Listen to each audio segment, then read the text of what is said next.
പിണറായി വിജയൻ അവതരിപ്പിച്ച രാഷ്ട്രീയ നയരേഖയാണ് പ്രവർത്തന റിപ്പോർട്ടിനേക്കാൾ കൂടുതൽ ചർച്ച ചെയ്യപ്പെട്ടു എന്നുള്ളതുകൊണ്ട് തന്നെ പിണറായി വിജയൻ്റെ ആശയങ്ങൾ വരുംകാല കേരളത്തിൻ്റെ വികസനത്തിന് ഒരു ബദൽ വികസന മാതൃക എങ്ങനെയാക്കി മാറ്റാം എന്നതിനെക്കുറിച്ചാണ് കൂടുതൽ സമയം പാർട്ടി അംഗങ്ങൾ ചർച്ച ചെയ്തതായിട്ട് നമ്മൾ മനസ്സിലാക്കുന്നത്.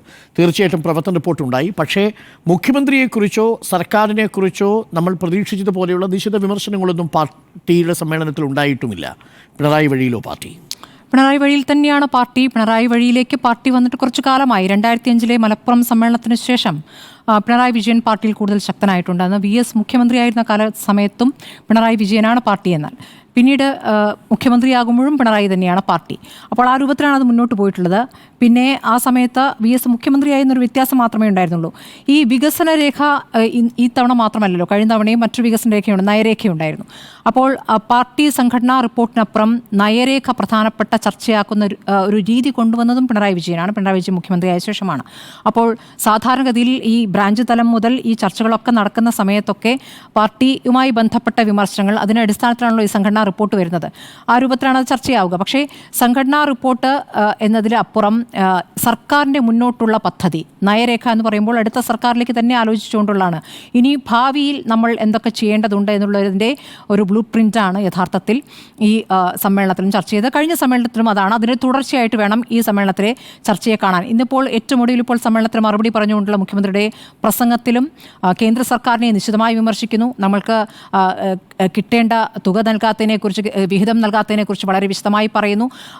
അത് പറയുമ്പോഴും വികസനം ഇനി ഏത് രൂപത്തിൽ നടപ്പാക്കണം, അതിൽ പ്രവാസികളുടെ പങ്കെന്ത്, നമുക്ക് ഏത് രൂപത്തിൽ അത് നടപ്പാക്കാം എന്നുള്ള കാര്യമാണ് അദ്ദേഹം കൂടുതൽ വിശദമായി പറയുന്നത്. അപ്പോൾ സർക്കാരുമായി ബന്ധപ്പെട്ട കാര്യങ്ങൾ ഇനി ഭാവിയിൽ ഭരിക്കുമ്പോൾ എന്തൊക്കെ രീതിയിൽ നമ്മൾ മാറേണ്ടതുണ്ട് എന്ന രൂപത്തിലുള്ള കാര്യം തന്നെയാണ്. അതിലാണ് ഈ നയവ്യത്യാസമൊക്കെ.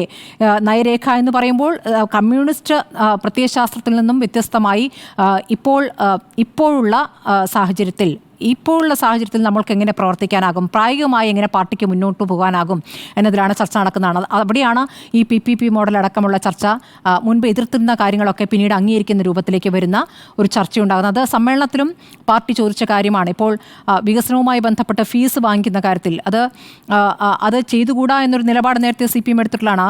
നമുക്ക് സാധാരണക്കാരന് കൊടുക്കേണ്ട സേവനത്തിന് അവർ നികുതി നൽകുന്നതല്ലേ, പിന്നീട് നമ്മൾ അവിടെ നിന്ന് ഫീസ് ഈടാക്കരുത് എന്ന് പറഞ്ഞിരുന്ന പാർട്ടിയാണ് ഇപ്പോൾ ഫീസ് ഈടാക്കേണ്ട ഒരു അവസ്ഥയിലേക്ക് വന്നിരിക്കുന്നു എന്ന് വിശദീകരിക്കാൻ ശ്രമിക്കുന്നത്. നമ്മൾ ഈ സമ്മേളനത്തിലെ കാര്യങ്ങളിലേക്ക് പോകുമ്പോൾ ഏറ്റവും പ്രതീക്ഷിച്ച ചില കാര്യങ്ങളും അപ്രതീക്ഷിതമായ ചില കാര്യങ്ങളും സംഭവിച്ചിട്ടുണ്ട്.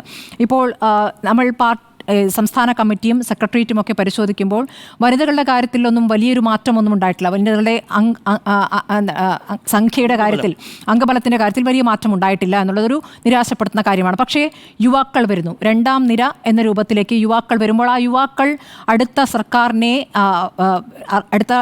ഇടത് സർക്കാരിനെ രൂപപ്പെടുത്താൻ അല്ലെങ്കിൽ അതിൻ്റെ പ്രവർത്തിക്കാനുള്ള ഒരു സംഘത്തെയാണ് അതിൽ ചേർത്തിരിക്കുന്നത്. അതിൽ DYFയുടെ സംസ്ഥാന പ്രസിഡന്റുമുണ്ട്, സെക്രട്ടറിയുമുണ്ട്. അപ്പോൾ അവരുടെ പരിപാടികളും DYFയുടെ പരിപാടികളും ഈ വികസനവുമായി ബന്ധപ്പെട്ട പരിപാടികളാണ് അവർ നടത്തിക്കൊണ്ടിരിക്കുന്നത്. അല്ലാതെ സാധാരണ പാർട്ടി നടത്തുന്ന പ്രവർത്തനങ്ങൾ എന്നല്ല, വികസനവുമായി ബന്ധപ്പെട്ട് ആണ് DYFയും പ്രവർത്തിക്കുന്നത്. അപ്പോൾ സർക്കാരിൻ്റെ പ്രവർത്തനങ്ങളുടെ ചുമതല ഈ യുവസംഘടനകൾക്കും നൽകിയിരിക്കുന്നു എന്ന് വേണം മനസ്സിലാക്കാൻ. ആ രൂപത്തിലാണ് അത് പോകുന്നത്. ഇനി നമ്മൾ ഇതിലേക്ക് വന്നിരിക്കുന്ന അംഗങ്ങൾ ഒഴിവാക്കിയപ്പോൾ ആനാവൂർ നാഗപ്പനും AK ബാലനും PK ശ്രീമതി ഒരുപക്ഷെ ഉൾപ്പെടുത്തേക്കാമെന്ന് നമ്മൾ ചർച്ച ചെയ്തെങ്കിലും ബാക്കിയുള്ളവരൊക്കെ പ്രായം പരിഗണിച്ച് അവർ ഒഴിവാകുമെന്ന് നമ്മൾ വിചാരിച്ചതാണ്. പക്ഷേ MB രാജേഷ് എന്ന പേര് ഇതിൽ നിന്ന് പോയി എന്നുള്ളതൊരു അപ്രതീക്ഷിത മാറ്റമായിട്ടാണ് ഞാൻ കാണുന്നത്. MB രാജേഷ് സെക്രട്ടേറിയറ്റിൽ വരുമെന്ന് പ്രതീക്ഷിച്ചിരുന്നു. അഥവാ നമ്മൾ ആ പേര് പലപ്പോഴായി പറഞ്ഞു കേട്ടിരുന്നു. MB രാജേഷ് ഇപ്പോൾ പ്രധാനപ്പെട്ട ഒരു വകുപ്പ് വഹിക്കുന്ന ഒരു മന്ത്രി കൂടിയാണ്. അപ്പോൾ MB രാജേഷിൻ്റെ പേര് നമ്മൾ പ്രതീക്ഷിക്കുന്നത്. അപ്പുറത്ത് പുത്തലത്ത് ദിനേശനും M സ്വരാജുണ്ട്. M സ്വരാജ് ജൂനിയർ ആയിരിക്കാം, പക്ഷേ പുത്തലത്ത് അദ്ദേഹത്തിൻ്റെ സമകാലികനാണ്. അപ്പോൾ ആ പേരിലേക്ക് ഇത്തവണ MB രാജേഷ് കൂടി വരുമെന്ന് കരുതുമ്പോൾ അദ്ദേഹം അതിലില്ല എന്നുള്ളത് ഒരു പക്ഷേ പാർട്ടിയിലെ മറ്റേതെങ്കിലും അധികാര സമവാക്യങ്ങൾ അതിൽ കാരണമായോ എന്ന് സംശയിക്കേണ്ടിയിരിക്കുന്നു എന്നാണ് ഞാൻ കരുതുന്നത്. അതുപോലെയാണ് P ജയരാജനെയും സംബന്ധിച്ച്. P ജയരാജനെ സംബന്ധിച്ച് ഇനി അങ്ങോട്ട് പാർട്ടിയിൽ ഒരു വളർച്ചയില്ല. ഇവിടെ അവസാനിക്കുകയാണ് P ജയരാജൻ്റെ ഒരു രാഷ്ട്രീയമായ ഉയർച്ച എന്ന് ഞാൻ കരുതുകയാണ്. P ജയരാജൻ എല്ലാ കാലത്തും പിണറായി വിജയൻ്റെ വലം കൈയായി പ്രവർത്തിച്ചിട്ട് നമുക്ക് അറിയാം. VSുമായി ബന്ധപ്പെട്ട ഏറ്റുമുട്ടലുണ്ടായിരുന്ന സമയത്ത് പിണറായിയുടെ വലം കൈയായിരുന്നു. പിന്നീട് P ജയരാജൻ കണ്ണൂർ ജില്ലാ സെക്രട്ടറിയായും പിണറായി വിജയൻ മുഖ്യമന്ത്രി ആയിരിക്കുന്ന സമയത്താണ് ആസ്വാരസ്യങ്ങൾ ഉണ്ടായത്. അത് പിന്നീട് ഒരു ഘട്ടത്തിൽ അത് മാറിയെന്ന് നമ്മൾ പ്രതീക്ഷിച്ചു. കാരണം ജി സുധാകരനെ അടക്കം അനുനയിപ്പിക്കാൻ അദ്ദേഹം പോവുകയൊക്കെ ചെയ്തിരുന്നു. പക്ഷേ അതല്ല, പിന്നീട് ശോഭന ജോർജിന് നൽകിയ പദവിയാണ് അദ്ദേഹത്തിന് കൊടുത്തത്, അല്ലേ, ഖാദി ബോർഡിൻ്റെ ചെയർമാൻ സ്ഥാനം.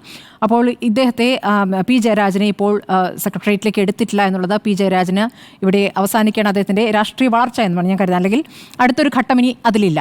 ഇനി മറ്റൊരു രാഷ്ട്രീയ കൗതുകം എന്നുള്ളത് കെ ശൈലജ, കേന്ദ്ര കമ്മിറ്റി അംഗം കൂടിയായ കെ ശൈലജയെ സെക്രട്ടേറിയറ്റിൽ ഉൾപ്പെടുത്തിയിരിക്കുന്നു എന്നുള്ളതാണ്. അത് ചില സൂചനകളാണ്. ഇപ്പോൾ ഈ പ്രസംഗത്തിൻ്റെ ഊഴം ഒരു പ്രധാനപ്പെട്ട സൂചനയായി ഞാൻ കാണുകയാണ്.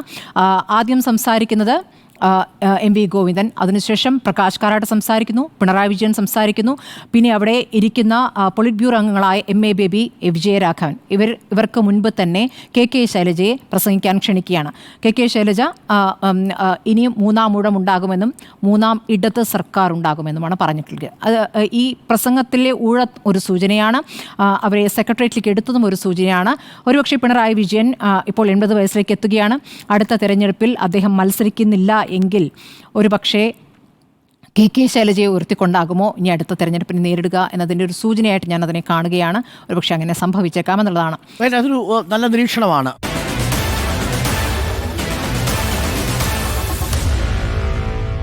Meet the editors.